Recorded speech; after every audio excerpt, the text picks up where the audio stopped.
Pessoal, então a gente vai dar continuidade ao estudo da estrutura dos átomos, tá? Então é muito importante, se você não assistiu a aula anterior, que você assista, porque essa é uma continuação. Então, foi visto, né, a gente finalizou a aula anterior, observando então quais são as três principais partículas presentes, né, que são os prótons de carga positiva, os elétrons de carga negativa e os nêutrons, né? A gente também viu que os prótons e os nêutrons estão no núcleo, os elétrons estão na eletrosfera e ainda existe uma parte vazia, que é a maior parte de um átomo, né? Então aqui a gente vai aprofundar um pouco no átomo de Bohr, que é aquele que a gente usa para o estudo daqui até o fim do ensino médio. Tá bem? Então foi o Bohr que começou a relacionar e a trazer esse termo de energia para os átomos, né? E ele disse que os elétrons estão disponíveis na eletrosfera em camadas energéticas. E existem então 7 camadas, que é a camada K, L, M, N, O, P e Q. A gente pode também falar como números a camada 1, 2, 3, 4, 5, 6 e 7, tá bom? Então, esses números que estão aqui, apenas para não confundir, eles correspondem à quantidade máxima de elétrons que cada nível suporta. Isso aí a gente vai ver adiante, tá? Então, essas que eu falei são as duas formas de a gente estar se referindo aos níveis de energia de um átomo, que é onde os elétrons estão presentes. E a energia dessas camadas, ou desses níveis, ela aumenta quanto mais distante elas estão do núcleo, tá? Quanto mais próxima, menor é a energia desses elétrons. Quanto mais distante, maior é a energia desses elétrons, tá? Vocês podem pensar como uma capacidade de se movimentar, né? Quanto mais distante os elétrons estão do núcleo, mais livres eles estão para se movimentar. Por isso que a gente diz que a maior é a energia, né? E essa liberdade, ela se dá por quê? Porque a gente, lembrando, né, que os elétrons são negativos e os prótons que estão aqui no núcleo são positivos. Então, existe uma atração, né, de cargas opostas do positivo com o negativo. Então, quando os elétrons estão aqui bem pertinho, essa atração é muito forte. Então, é como se paralisasse os elétrons. Já quando a distância aumenta, essa atração fica mais fraca e daí os elétrons têm mais liberdade. Tá? Então, existe um aumento de energia desses elétrons e, inicialmente, os elétrons eles estão dispostos, eles estão presentes em níveis específicos. Tá? Isso a gente também vai ver. Porém, eles podem se movimentar de um nível para o outro. Por exemplo, quando a gente aquece alguma substância, né? Então a gente lembra que as substâncias são feitas por átomos, né? Esses elétrons podem estar migrando. Então, se a gente aquecer, a gente está colocando energia ali, né? Então, por exemplo, eu aqueço uma substância e esse elétron que está no nível M vai lá para o nível O. Tá? Ele deu um salto aqui, porque ele recebeu energia. Então, agora ele não está mais nesse nível energético, ele está num nível de maior energia. Porém, quando esse calor deixa de estar ali presente, né, retorna a esfriar, por exemplo, ele volta, digamos que ele estava agora no nível O, ele retorna para o seu nível de origem. E nesse momento em que ele retorna, ele libera a energia que ele tinha recebido.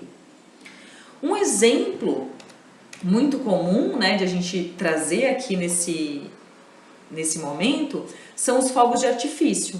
Tá? Então, os fogos de artifícios, eles estão presentes, né, sais de diferentes metais, então dependendo da cor, vai ser um metal diferente e a gente precisa aquecer um pouco, tem que ter uma fonte de calor ali, certo? Então, inicialmente ele não tem cor, a gente adiciona esse calor e ele explode, né, com uma cor específica. É exatamente isso que acontece. Quando a gente coloca calor nesse sal, né, que está presente nos fogos de artifício, os elétrons de determinadas substâncias que estão ali, né, de determinados elementos químicos, migram de um nível mais próximo do núcleo até um nível mais energético. Aí depois que esfria, ele retorna, e quando ele retorna, no momento de esfriar, ele libera energia e, nesse caso, nesse exemplo que a gente está dando dos fogos de artifícios, essa energia é liberada na forma de cor, uma forma visual. Então, nem sempre essa energia liberada pelos elétrons a gente vai ver, tá? Mas esse é um exemplo de que a gente enxerga, né? Isso por quê? Porque existem no espectro eletromagnético, então isso vocês vão estudar lá na física, tá? Não vou me aprofundar. Existem diferentes formas de energia, que são as ondas eletromagnéticas, né? E está relacionado com a frequência, uma elevada frequência, uma baixa frequência de onda. Então, de todas essas possibilidades, apenas uma pequena parcela é aquilo que a gente vê, que são as cores, né? Aí outras, por exemplo, raios X, raio ultravioleta, infravermelho, ondas de rádio, micro-ondas, nenhuma dessas a gente enxerga, tá? E também tá, nesse processo pode ser que a energia liberada pelo elétron, quando ele volta do nível mais energético para aquele nível de origem, mais próximo do núcleo, talvez sejam liberadas energias nessa forma que a gente não vê, tá? Mas esse exemplo dos fogos de artifício, a energia é liberada de uma forma visível, e daí fica aquelas cores lindas, né? Bom, pessoal, agora a gente vai estudar, né, um pouquinho sobre essas três partículas, que são os elétrons, os prótons e os nêutrons, tá? E não tem como a gente falar disso sem a gente ver um pouquinho a tabela periódica, certo? A gente vai se aprofundar mais pra frente na tabela, mas tem informações que estão relacionadas. Então, por exemplo, esse número que está aqui em cima, ó, na tabela periódica, ele é representado como um número inteiro. Acima do símbolo, ele vai em ordem crescente quando a gente caminha pela mesma linha. Ó, 1, a gente caminha aqui, tá atrás do vídeo, vai ter um número 2 ali, aí volta aqui 3, 4, continua 5, 6, 7, 8 e assim por diante até o 118. Então, a gente tem 118 elementos químicos. Esses números, eles não estão ali de forma aleatória, tá? Eles representam o número atômico. E o número atômico, ele é exatamente a quantidade de prótons que o átomo de um elemento químico tem. Então, se eu olhar e perguntar, pessoal, qual que é o número atômico do elemento químico fósforo, que tem o símbolo P, tá? Então, eu vou ver aqui, é o número atômico 15, então ele tem 15 prótons, se eu perguntar a quantidade de prótons que ele tem, tá? Então, essa é uma informação, a quantidade de prótons, que ela é fornecida pra gente, ela é tabelada, tem aqui na tabela periódica. E isso também é interessante a gente saber, que os elementos químicos foram colocados na tabela não de uma forma aleatória, esses números não foram adicionados ali de qualquer forma, não, né? Foram colocados em ordem de quanto maior o número de prótons, eles foram sendo adicionados nessa ordem, tá bom? Então, o número atômico, que a gente vai estudar aqui, corresponde ao número de prótons, tá? Então, isso é o que está mostrando nesse slide. A gente se refere ao número atômico com a letra Z, tá? Então, isso significa o quê? Que Z, que é o número atômico, é igual ao número de prótons. E a gente parte do princípio de que os elementos químicos, os átomos dos elementos químicos são neutros, neutros em carga. Ou seja, os prótons são as partículas de carga positiva. Isso significa que para ele ser neutro, ele precisa ter o mesmo número de partículas negativas. Por exemplo, se eu tenho 5 cargas positivas, para que ele seja neutro, eu preciso de 5 cargas negativas. Então, eu tenho 5 prótons para 5 elétrons, tá bem? Então, isso aqui, essa formulazinha significa que o número atômico é igual ao número de prótons, que é igual ao número de elétrons, certo? Então, essa é a identidade de um elemento químico. Cada elemento químico tem um número de prótons diferente do outro. Ele não pode mudar. Um elemento químico ele não pode ter 6 prótons num átomo ou 8 no outro. Ele deixa de ser aquele elemento químico, entende? Isso, na verdade, isso é o que é a história de formação dos elementos químicos, ela parte daí. Tá? Um elemento químico foi se transformando em outro quando foi recebendo prótons, à medida que foi a medida da evolução. Tá? Mas isso é bem importante vocês saberem. Essa é a marca, é a identidade de um elemento químico. Então, significa que em qualquer lugar do planeta, digamos que a gente está fazendo análise, está querendo descobrir alguma coisa, a gente encontra átomos com 14 prótons. Então, isso significa que este é o átomo do elemento químico silício, ó, 14, em qualquer lugar do planeta. Então, é justamente essa informação do número de prótons que a gente consegue obter experimentalmente, né, que vai me dizer que aquele é o elemento silício, ou ele é o elemento galho, ou é o zinco, ou é ferro, tá? Ok. E cada elemento químico, portanto, cada átomo que apresenta o mesmo número de prótons, não necessariamente terá o mesmo número de nêutrons. Então, eu posso ter elementos químicos, por exemplo, com o número atômico 6, que é o carbono, com diferentes números de nêutrons. Então, essas são as três possibilidades, né? Então, digamos que em azul aqui, ó, são os nêutrons. Tá vendo que aqui só tem 6, aqui tem 1, 2, 3, 4, 5, 6, 7. Aqui tem 1, 2, 3, 4, 5, 6, 7, 8. Só que se eu contar os vermelhos, que são os prótons, tem o mesmo número, ó. 1, 2, 3, 4, 5, 6. 1, 2, 3, 4, 5, 6 e aqui também. 6, tá? E ainda assim eles são átomos do elemento químico carbono, tá bom? Então, os números de prótons podem variar. A gente dá um nome para esses átomos do mesmo elemento químico, que portanto tem o mesmo número de prótons, mas diferentes números de nêutrons, a gente chama eles de isótopos.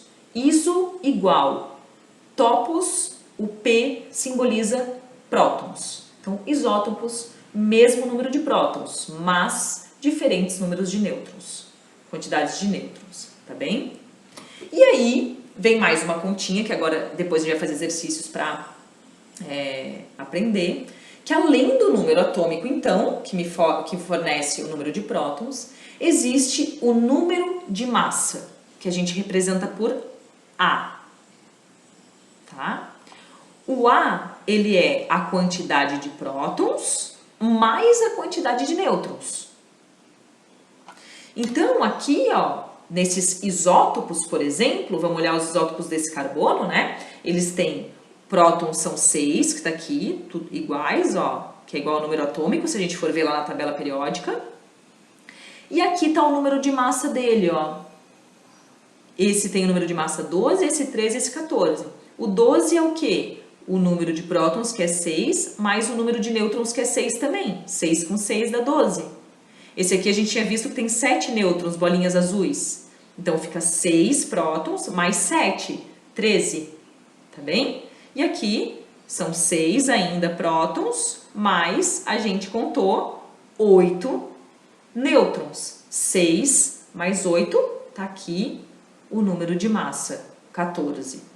Então, o número de massa é isso, prótons mais nêutrons, certo? Quando a gente trabalha com os isótopos, é muito comum a gente trabalhar com esses símbolos que pode trazer uma confusão no início para vocês, tá? Porque lá na tabela periódica, você não vai encontrar o número de massa, você até tem uma outra informação parecida que está relacionada com ele, mas não é o número de massa exatamente. Mas lá na tabela periódica você encontra o que eu mostrei, o número atômico aqui em cima, tá? Quando a gente trabalha com os isótopos, é comum a gente ver sempre o número atômico embaixo e o número de massa em cima. Número atômico embaixo, número de massa em cima. Então, tá aqui, ó. Número atômico embaixo, massa em cima. Número atômico embaixo, massa em cima.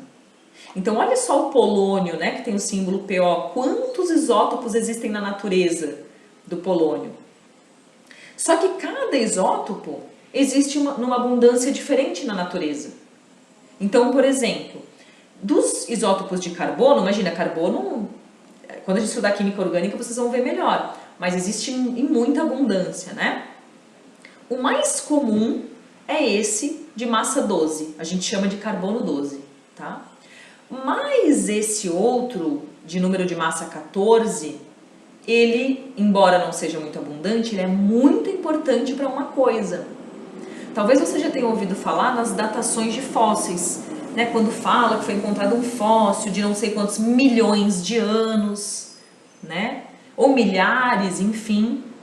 Eles conseguem prever a partir da quantidade de átomos de carbono 14 que tem ali. Porque o carbono 14, ele vive muito tempo, digamos, vive entre aspas, porque ele não tem vida, né? Mas ele permanece na natureza por milhões de anos.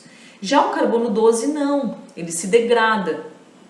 Então não é possível encontrar carbono 12 em fósseis de milhares de anos.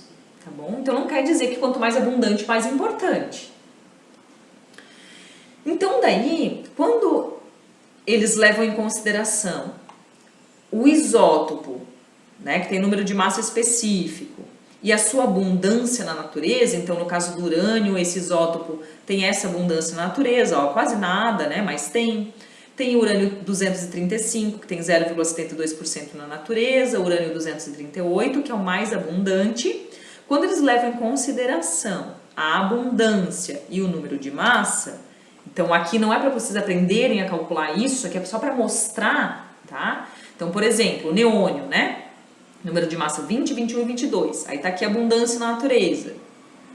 Massa atômica, que é número de prótons mais nêutrons, que é aquele número de massa que eu falei nos slides anteriores.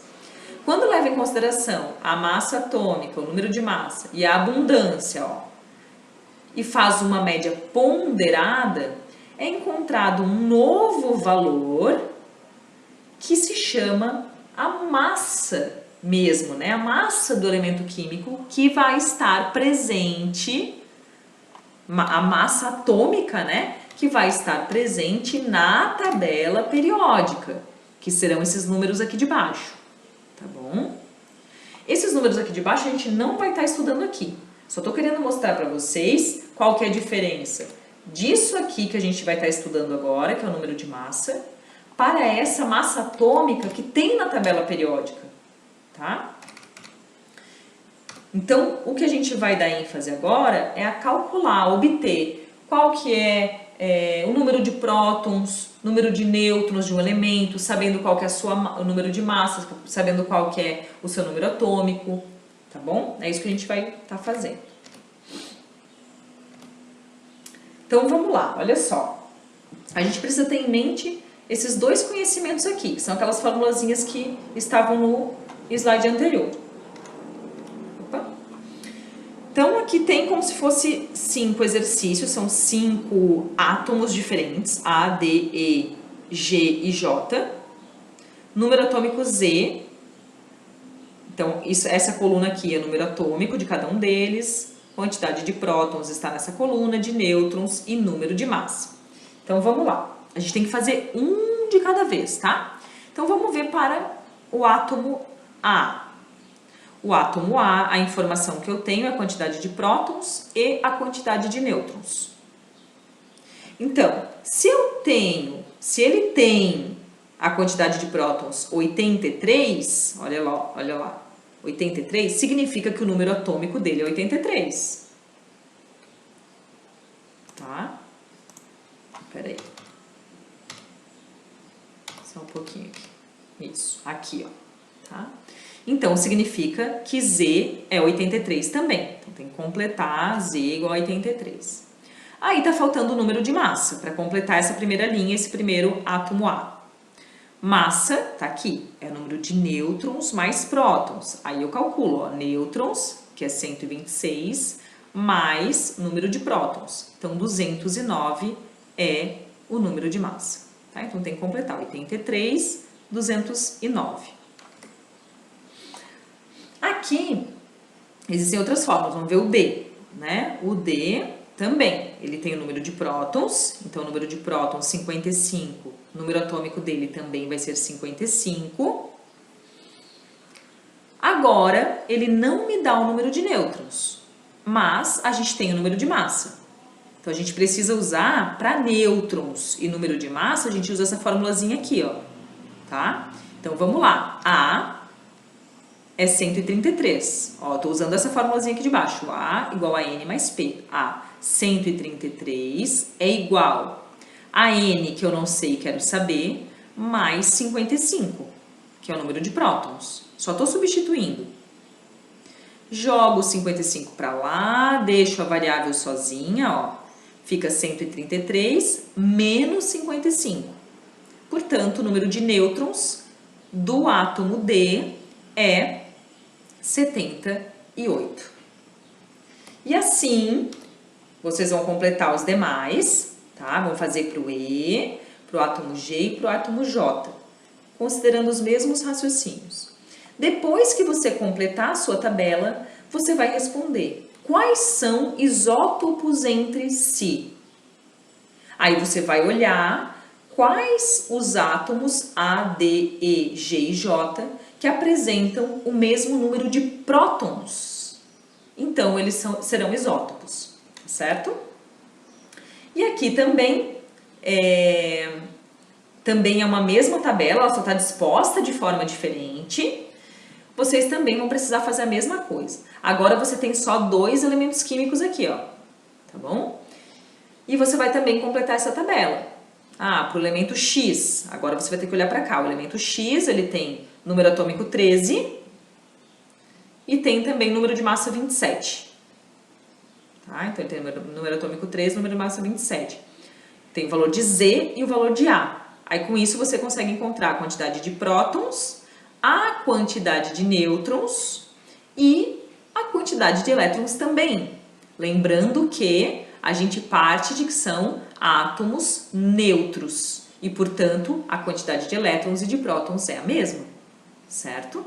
E daí aqui, para o átomo Y, você vai ter 15 é o número de prótons, ó. Você tem também o número de elétrons que é igual e o número de nêutrons que é 16. Então, a partir desses valores, você consegue calcular o número atômico, que está aqui, ó, primeira linha, e o número de massa, certo? Então, vocês vão fazer para que a gente possa corrigir e fazer mais esses exercícios no nosso próximo encontro. Então, o que a gente viu nessa aula foram os níveis de energia, quais são as letras e os números que os representam, né? E como é a energia de cada nível em função da distância do núcleo. Os subníveis de energia a gente ainda não viu, deixei para a próxima videoaula. Nós vimos número atômico, o que é e onde obter essa informação. Também a massa atômica ou o número de massa, o que é o número de massa e como calcular.